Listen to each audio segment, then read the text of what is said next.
right here in this world today.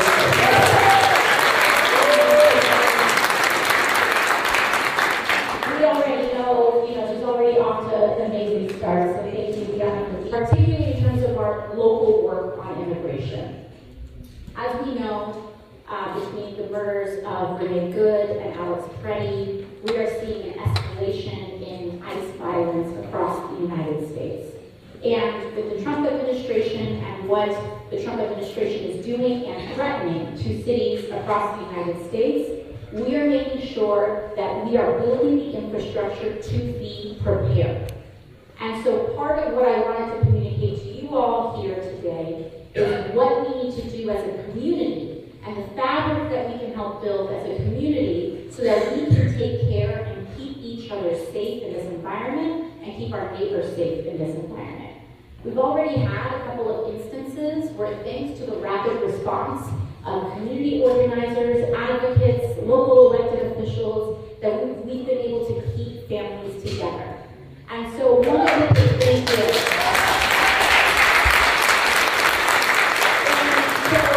just want to kind of communicate to you all as well some of the ways that we can do that. First, I'm just going to talk about some of the things legally that we are remaining vigilant on. There is litigation ongoing for our neighbors who are here under temporary protected status. Right now, one of the things the Trump administration is doing. By the way, when they talk about undocumented people, and when they use the term quote unquote illegal, it's very important that to know that they do a lot of conflation. This Trump administration is actively taking people who are here and documented and making them undocumented in addition to our undocumented neighbors. So in this example with TPS, there is a legal status here known as temporary protected status. And they have federal deadlines. The Trump administration, these are for people these are essentially refugee programs that the United States government has authorized. People fleeing deep political or other forms of persecution, immense natural disasters from places like Haiti, Nepal, El Salvador, Venezuela, etc. And so they come here, they receive TPS, which is a legal status, and so we have hundreds of thousands of people from different nationalities that are here, protected, documented, and the Trump administration is removing that status, ending that status. And so overnight, people can become undocumented. And so we are fighting many of these reversals in court. I think it's important to know that this administration uses headlines to make it seem as though they are winning and that they are making more progress than they are. In many categories of lawsuits, they have lost 70 to 80% of their cases. They make an announcement, they get the headline, but the reversal doesn't get the headline. So you think that you can't do something anymore. You think that your neighbor's undocumented. You start to opt yourself out of some of these programs. We've been seeing this with the Medicaid cuts as well. Many of our neighbors are unenrolling themselves out of health insurance because they are hearing or feeling wrong headlines and they don't want to get in trouble, so they remove themselves out of health insurance. I want to say, do not do that. Enroll yourself in health insurance. If in the process of getting your health insurance, you are authorized, that's the state's responsibility. You go through that check as you enroll in your health insurance, so you should be okay. But in that, the administration... What can we do to protect ourselves against the grift of our personal data, social security numbers, by DOJ, and also how can we make sense of the upcoming threats of a national database of people who are exercising their constitutional rights to protest, and how can we protect our elections? Thank you. All right, so a couple questions there. One, how do we protect ourselves from a lot of the data collection that's happening right now? There's a lot of resources online on some of the things that we can do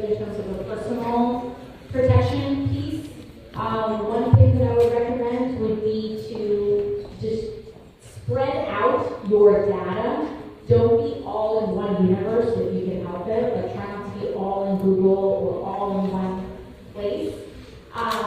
Although some are more secure than others, I recommend people using a VPN. If you are an activist, an organizer, a journalist, or just someone who wants to use your voice, and you have an iPhone, actually, there is something known as lockdown mode on your phone. This is kind of like a hidden feature on your phone. But if you have an Apple device, you can use this. This is something known as lockdown mode. It is a specific kind of layer of protection that you can add to your phone. It makes your phone a little bit more inconvenient to use. There's certain things that you can't do, like shared albums and stuff like that. But what it does is that it adds and disactivates some of the features on your phone that governments use to target advocates, journalists, organizers, etc. For example, ICE uses these like low-wave 2G towers to try to kind of track you. It disables that technology on your phone. Recently, a Washington Post reporter, her device was seized by the FBI, and they were trying to gain access to her sources. They admitted publicly that they were not able to access many things on her device because she had lockdown mode activated. So if you are engaged in that, if you're interested in it, you can literally probably search it on your iPhone right now, and you can try it out. You can turn it on, you can turn it off at your leisure. But that is something that you can do, like literally today, that can help. And I think what you were just talking about addresses my question. I think I can say it in 30 seconds or less. I know also that Congresswoman alone can't do things, that you need to work with everybody at the House of Representatives to have things change. Edward Snowden, the NSA CIA whistleblower, was asked by a reporter, what is your biggest disclosure that nobody ever heard? And I thought, I love that question. And he showed a lot of candor.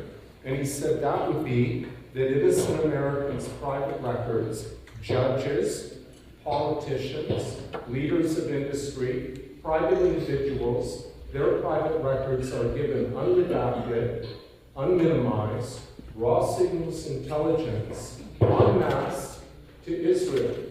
They're given to Israel's National Signals Intelligence Unit. And he took it out of the realm of speculation by disclosing the 5-page agreement, because many people had suspected that he took it out of the realm of speculation. And lastly, he added that this surveillance doesn't distinguish between adults and children, which makes it really sickening. Do you think there could be enough awareness of parents and private individuals and members of Congress that that can stop? Thank you. Well, first of all, I don't sit on the Homeland Security Committees of Jurisdiction that give you like very deep insights into these issues. One of the things that we do know is that a lot of this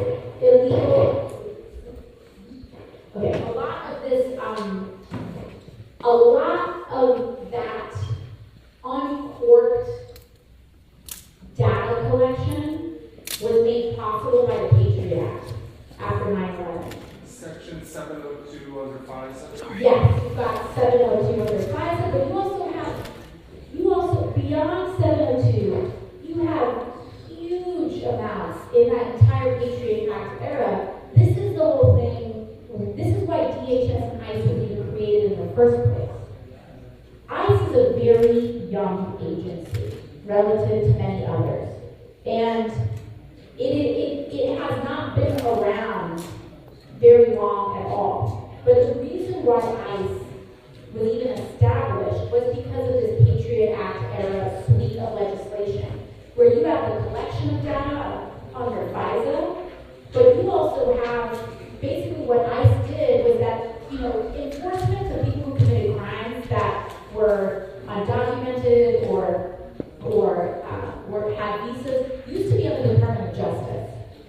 And what they did in the Department of Justice, if someone wants to come to your house need a judge, you need an entire judicial process. You need a warrant to ensure that the constitutional liberties are respected. You need all of it. What they did was that they took ICE out, they took immigration enforcement out of the DOJ, which had very tight reins on what you're allowed to do. They take that, they put it into this new agency that they put at the time, which is the Department of Homeland Security. First of all, in what world does FEMA belong under the same umbrella as ICE? On the Gaza piece, it's okay, but on the Gaza piece, I can tell you something. Something like a year or two. This was before, like 2 years ago, a little bit more than 2 years ago. Sam Altman came to Congress, and he spoke. This wasn't in a hearing; this was a conversation, and this was before the genocide unfolded in Gaza. And he started to say, two members of the House, he said, and to the Senate too, he said, under no circumstances, he said back then, under no circumstances should AI be used in a military application. That's what he said 2 years ago. Some of the things that we're already seeing in the reporting of what happened in Gaza was this use of AI to determine quote-unquote targets in Gaza, where the literal developers of this technology are saying it is an unconscionable use of this technology that is not in any way capable or prepared to implement the devastating humanitarian consequences that come. I mean, you all see what AI generates. The idea to put that in a bomb and then have that targeted, again, AI is being implemented and they're trying to plug it in with a lot of this private data that's being used as well.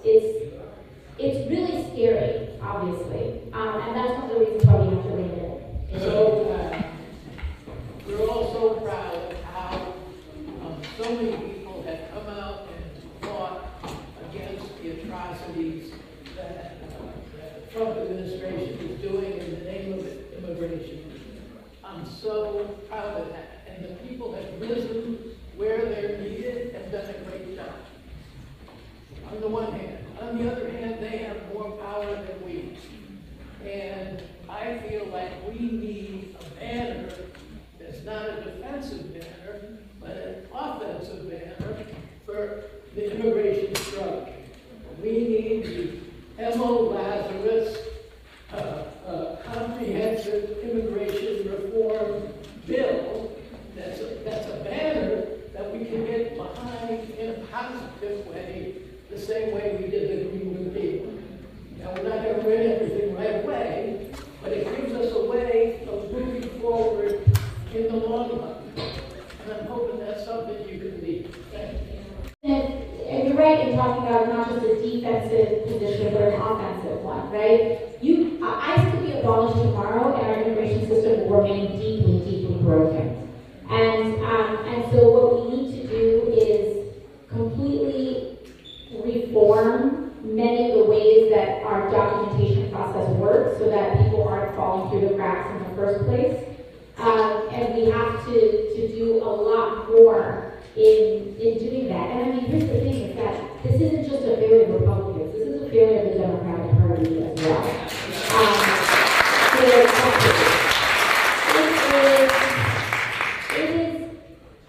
It's insane that the DREAM Act was introduced 25 years ago, 25 years ago, and it still hasn't passed between Democratic administrations and Republican ones. It goes so much more than just Dreamers and DACA, but across the board. And recently, before this most recent round, many of you saw that there was a DHS vote in which 7 Democrats broke with the Democratic Party in the House to fund DHS. And I want to talk about this on 2 levels. One, yes, like if you're a member of Congress, I never would, but if one's member of Congress would vote that way, it's important to apply the political pressure and let them know. But secondly, what is important is to also understand where these people and where these representatives come from. just, people oftentimes make these political decisions down to one individual's choice. It is that, but also, these people represent Long Island, South Texas, Washington State, I believe South Carolina or North Carolina. So that also tells us where we need to go on a person-to-person level. It's not just, we should be communicating to those representatives, but most importantly, we need to be communicating to those communities. Because many of them are responding to what they think is political pressure back home. Now, thankfully, after that vote, at least one of them, Tom Swazi, issued a public apology and a reversal of his position. And he went from voting for that DHS vote to he joined me in voting no this week. Live in Jackson Heights. Jackie Onassis, she helped save from demolition the Institutional Terminal, and she also restored the White House in history. Is there anything you can do, Congress can do, to block Trump from renaming the Kennedy Center and demolishing any part of it?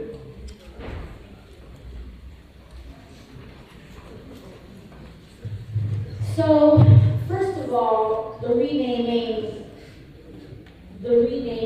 is completely illegitimate. As far as I'm concerned, the moment we are able to, it's, first of all they did was screw some nameplates on the edge of the building. That's coming right out. That's coming right out. And so my response to it is enjoy your name on there for the year or two or whatever it is, but that's getting ripped right out, day one. And that's not going to remain because it actually requires an act of Congress to actually rename the center. So what the bad news is that they did this big public splash. The good news is that all they did really was update the website and update the graphic on the website and the name on the outside. But that's coming right out because it's not statutorily supported. They are putting, I think they're trying to it is awful, the quote unquote renovations that they think that they're trying to do, marble armrests or something like this, that doesn't make any sense, but we are gonna have to address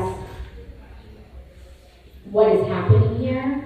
And I want to also talk a little bit about when people say, what are Democrats doing, what are Democrats doing? First and foremost, the party is not being as muscular as we need it to be. I want to acknowledge that. I also want to discuss the actual structure of what we are and aren't able to do, right? Because when we lose a midterm election or when Republicans, this most recent election for the House, in many ways was stolen by the Republican majority. Republicans had a three-seat majority in the House. Those 3 seats were gerrymandered out of North Carolina last cycle. And so we would have either an even split House or a narrow Democratic majority were it not for that. And that's why I'm so glad that both we fought back in California in order to even the field, and Virginia is just issuing maps tonight to turn Virginia to a 10 Democratic, 1 Republican map, particularly in terms of our local work on immigration. As we know, between the murders of Renee Good and Alex Preddy, we are seeing an escalation in ICE violence across the United States. And with the Trump administration and what the Trump administration is doing and threatening to cities across the United States, we are making sure that we are building the infrastructure to be prepared.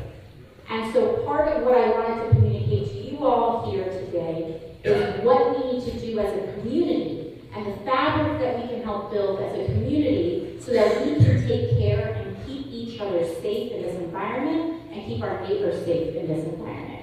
We've already had a couple of instances where, thanks to the rapid response of community organizers, advocates, local officials, that we've been able to keep families together. And so one of the big things is, and so I just want to kind of communicate to you all as well some of the ways that we can do that. First, I'm just going to talk about some of the things legally that we are remaining vigilant on. There is litigation ongoing for our neighbors who are here under temporary protected status. Right now, one of the things the Trump administration is doing. By the way, when they talk about undocumented people, and when they use the term quote unquote illegal, it's very important that to know that they do a lot of conflation. This Trump administration is actively taking people who are here and documented and making them undocumented in addition to our undocumented neighbors. So in this example with TPS, there is a legal status here known as temporary protected status. And they have federal deadlines. The Trump administration, these are for people these are essentially refugee programs that the United States government has authorized. People fleeing deep political or other forms of persecution, immense natural disasters from places like Haiti, Nepal, El Salvador, Venezuela, etc. And so they come here, they receive TPS, which is a legal status, and so we have hundreds of thousands of people from different nationalities that are here, protected, documented, and the Trump administration is removing that status, ending that status. And so overnight, people can become undocumented. And so we are fighting many of these reversals in court. I think it's important to know that this administration uses headlines to make it seem as though they are winning and that they are making more progress than they are. In many categories of lawsuits, they have lost 70 to 80% of their cases.